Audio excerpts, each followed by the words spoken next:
વાનગીઓ બનાવી જુદી જુદી ખાવાની, જેથી તમને બધા પોષક તત્વો મળી રહે, બધા વિટામિનો મળી રહે. લોહ તત્વની ખામી હોય તો એ પણ બધો આપણે આહાર લઈએ ને એમાંથી મળી રહે. આપણા જુદા જુદા ચાલો આપણે અહીંયામાં રમત રમીએ. જો પૌષ્ટિક આહારની રમત છે. આ ઉભા પહેલા કોણ ઓલું કરશે? ઓલી કઈ ગલત આવતી રહે આની પર પગ મૂકશે. એવું નહીં કર, ગમે એક કરવું પડે.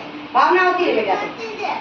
કઈ નથી કરવાનું. જો આમાં આવી રીતે કરવાનું. આમ પગ મૂકવાના, પછી આપણે આમ મૂકવાના, પછી પાછું આમ આમ આવી રીતે કરવાનું. હા, આ પોષણની રમત છે. આવી રીતે કર બેટા. આવતી માં દીકરી જાય બસ. હા બસ હા હા સરસ ગુડ. આવતી રહે. શાબાશ કર દે ગોસન. કૂદકા ના આવડે કઈ નહીં. એકવાર ખાલી આવવાનું તે નામ હલવાનું. આવતી તે આવતી બેટા. તું ડાઈસ બસ ઊભું જ રહેવાનું. પછી બે પગ ઓલા કરવા. બસ એવી રીતે કર. હા હા બસ. આ પોષણ નહીં, આ બીએમાં હિમોગ્લોબિન આ બધું આમાં કહેવા શું માંગે છે આપણાને કે જે સમતોલ આહાર લેવાનો પહેલા તન મન સદા નિરોગી રહેશે. એટલે આપણે સમતોલ આહાર લઈએ ને એટલે આપણે નિરોગી રહીએ. એ આ સમતોલ આહારનું ચિત્ર છે. બરાબર. આ પૂર્ણ શક્તિમાંથી પણ બધા વિટામિનો આપણને મળી રહે. પછી તાજા ફળો ખાઓ.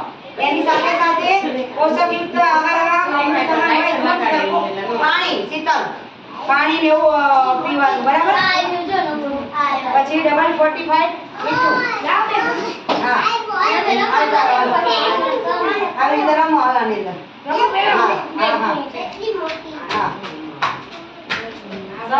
આ નિરોગી બની ગયા કહેવાય.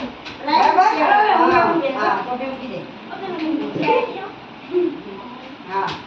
હા ધીમે ધીમે બેટા પડી જશો. પછી આયા પેલી ગોળી લેવાની. એનાથી આપણાને લોહ તત્વની ખામી હોય તો પૂરી પડે.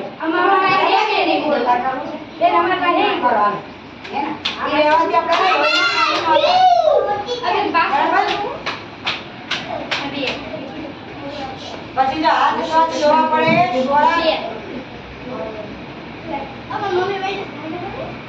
પછી મગજના બહાર કાઢવાના.